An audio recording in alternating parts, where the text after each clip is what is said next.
नमस्कार, मैं हूं इमरान खान और आप देख रहे हैं ईटीवी नेशनल। इस वक्त मैं नेपाल में हूं। नेपाल रोहतक जिला गौड़ में हूं और स्टार कंप्यूटर इंस्टीट्यूट में हूं। इस वक्त मेरे साथ धर्मेंद्र कुमार प्रसाद जी हैं और इनका जो है कोचिंग सेंटर्स हैं। यहाँ पे बहुत सारे बच्चों को जो कंप्यूटर की जो बेसिक जो शिक्षा है वो देते हैं। इन तमाम चीज़ों पर आज हम जानने की कोशिश करेंगे। सर, सबसे पहले ईटीवी नेशनल में आपका बहुत बहुत स्वागत है। चलिए, धन्यवाद।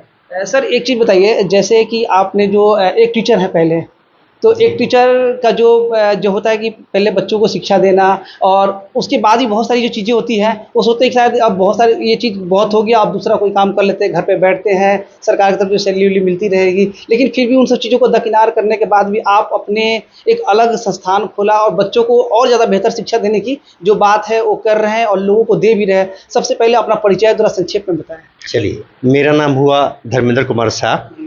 मेरा घर यहीं गौर नगर पालिका वार्ड नंबर 2 में है और हम यहाँ पे जुदमावी में +2 में कार्यरत भी है। और वहाँ के टाइम के बाहर हम अपने ये जो स्टार कंप्यूटर इंस्टीट्यूट है इसको स्थापना किया हमने। और ये लगभग स्थापना काल का लगभग 1.5-2 साल हो गया। और इसको हम सूचना प्रविधि में टेक्नोलॉजी के माध्यम से बच्चे लोगों को, आजकल क्या है कि डिजिटल युग हो गया है, तो डिजिटल युग के साथ में अभी के बच्चे को अगर हम लोग इस कंप्यूटर के सूचना प्रविधि के टेक्नोलॉजी से पीछे करेंगे तो वो थोड़ा सा नाइंसाफ़ी होगा।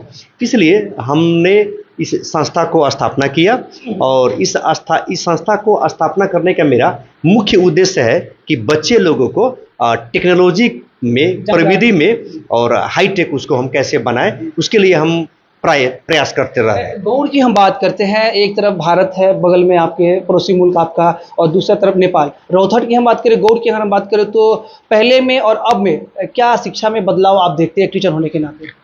मेरे नज़रिए से अभी तो भारत नेपाल के बीच में कहिएगा तो रोटी बेटी का संबंध है, आर्थिक से लेके, है ना, शादी संबंध, हर एक चीज़ है। और ये संबंध रामायण काल से है और लगा हुआ रहेगा। और उसके बाद में आपने कहा कि शिक्षा का नज़रिया अपने यहाँ भी और उधर भी, दोनों तरफ में हम देख रहे हैं शिक्षा का नज़रिया और बढ़ते जा रहा है। जितने भी स्कूल कॉलेज है ना, कैंपस खुल रहा है, इससे क्या है, शिक्षा में हम लोग अब थोड़ा सा आगे बढ़ रहे हैं। और बच्चे लोग को भी जितना हो सके हम लोग अच्छा शिक्षा दें, बच्चे लोग को शिक्षित करें, या माता पिता भी हो वो भी बच्चे को पढ़ाई के प्रति कैसे रुझान करे, या तो बॉयज़ हो या गर्ल्स हो। सर, एक चीज़ मैं आपको बीच में रोकना चाहूँगा कि जो बच्चे नए आते हैं, अपने जैसे एग्ज़ाम ख़त्म होने के बाद सडनली आपके पास पहुँचते हैं, तो किस तरह की बातें करते हैं कि सर मुझे ये सीखना है, मुझे वो सीखना है, किस तरह की बातें निकल कर सामने आती हैं? प्राय मैट्रिक के बाद में जो स्टूडेंट लोग आते हैं यहाँ पे पढ़ने के लिए, वो तो अननोन होते हैं।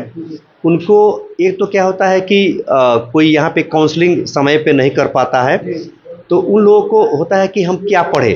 तो जनरल स्टूडेंट लोग यहाँ पे आते हैं तो सर हमको 3 मंथ का ट्रेनिंग करना है, किसी को 6 मंथ का ट्रेनिंग करना है, क्योंकि ये बच्चे लोग 3 मंथ और 6 मंथ का ट्रेनिंग करने के बाद में ये लोग चले जाते हैं बाहर पढ़ने के लिए। कोई यहाँ भी +2 में 11th-12th में पढ़ते हैं, तो जनरली यहाँ पे आते हैं 3 मंथ 6 मंथ, कोई 12 मंथ का भी पढ़ने के लिए आते हैं। सर, जैसे कि बहुत सारे जो लोग हैं, मैट्रिक की बात आपने कही है, 10वीं के बाद से बहुत सारे जो लोग हैं देश की राजधानी काठमांडू चले जाते हैं, भारत के पटना चले जाते हैं, कोटा चले जाते हैं, दिल्ली चले जाते हैं अच्छी उच्च शिक्षा के लिए। लेकिन कहीं ना कहीं स्टार कंप्यूटर एक जो है एक एडवांटेज लोगों को दे रहा है कि आप भी यहाँ पर आके आप बगैर कहीं जाए हुए यहाँ पर भी उच्च शिक्षा, जो बेहतर कंप्यूटर के बारे में जो जानकारी है वो ले सकते हैं। जी, हम यहाँ के लोगों के भारत और नेपाल के बीच में जो हम लोग का संबंध है उसको ख्याल करते हुए, और लोगों का जो इनकम ऑफ सोर्सेज है ना, per capita income, purchasing capacity को हिसाब को देखते हुए भी हमने जो इसका प्राइस का निर्धारण किया है, 3 मंथ का हो या 6 मंथ का हो या 12 मंथ का हो, और अन्य संस्थानों से हम थोड़ा सा रियायत दर में हमने इस कोस्ट को, लागत को लागू किया, ताकि यहाँ के मध्यम निम्न हर एक वर्ग के, हर एक तबके का लोग इसको अध्ययन कर सके। ये बात जो आपने कहा है बहुत ही महत्वपूर्ण बात है। जो मध्यम वर्ग के, जो परिवार के जो लोग होते हैं, जो बच्चे होते हैं, जो उच्च शिक्षा लेना चाहते हैं, वो कहीं ना कहीं पिछड़ जाते हैं। तो जो आपने बातें कही हैं, जो आपने अपने संस्थान के द्वारा जो आप लोगों को कह रहे हैं कि कम से कम जो है पैसे में आप हमारे पास आकर जो अच्छी जो शिक्षा है वो ले सकते हैं, तो ये कहीं ना कहीं आपकी जो बातें वो काबिल तारीफ है। जी, क्योंकि हम स्टूडेंट के बीच में ही रहते हैं, है ना, +2 से लेके BBS हर एक बच्चे लोगों को हम कॉलेज में पढ़ाते हैं, इसलिए हमको अपने स्टूडेंट के प्रति एक प्रेम है, व्यवहार है ना, जिसके वजह से उन लोगों का है ना क्रय क्षमता को देखते हुए विद्यार्थी लोग के पास में उतना नहीं है, तो गार्जियन से भी कैसे पैसा कितना मांगा जाए, कितना पैसा वो दे के पढ़ सकते हैं, उस अवस्था को देखते हुए हमने यह कोस्ट का लागत का यहाँ पर निर्धारण हमने किया है। टाइमिंग क्या होती है कि सुबह कितने बजे से बच्चे जो आने शुरू होते हैं और शाम को कितने बजे तक ये बंद हो जाता है? हमारी ये स्टार कंप्यूटर इंस्टीट्यूट ये 6 बजे मॉर्निंग में सुबह में खुलती है और शाम को आपको 6 बजे बंद होती है, और सब का अपना अपना एक शिफ्ट है ना, कि डेढ़ घंटे का ये बैच है, और उस बैच अनुसार में बच्चे लोग आते हैं, अपने अपने बैच में पढ़ते हैं और चले जाते हैं। सर, आपने समय दिया, हमसे बात की, इसके लिए बहुत बहुत धन्यवाद। शिक्षा को लेकर आप काफ़ी एक्टिव है और उम्मीद करते हैं कि जो आपने बातें कही हैं वो बातें जो लोगों तक पहुंच पाए, और जो बच्चे अच्छी शिक्षा लेना चाहते हैं, कंप्यूटर की ज़्यादा जानकारी लेना चाहते हैं, वो आप तक पहुंचने की कोशिश करें। फिलहाल हमें आपने समय दिया, इसके लिए बहुत बहुत धन्यवाद। चलिए, धन्यवाद। आपने भी हमको 2 शब्द बोलने का मौका दिया, इसलिए इमरान जी को भी, आपको भी बहुत बहुत हम तहे तहे दिल से धन्यवाद देंगे।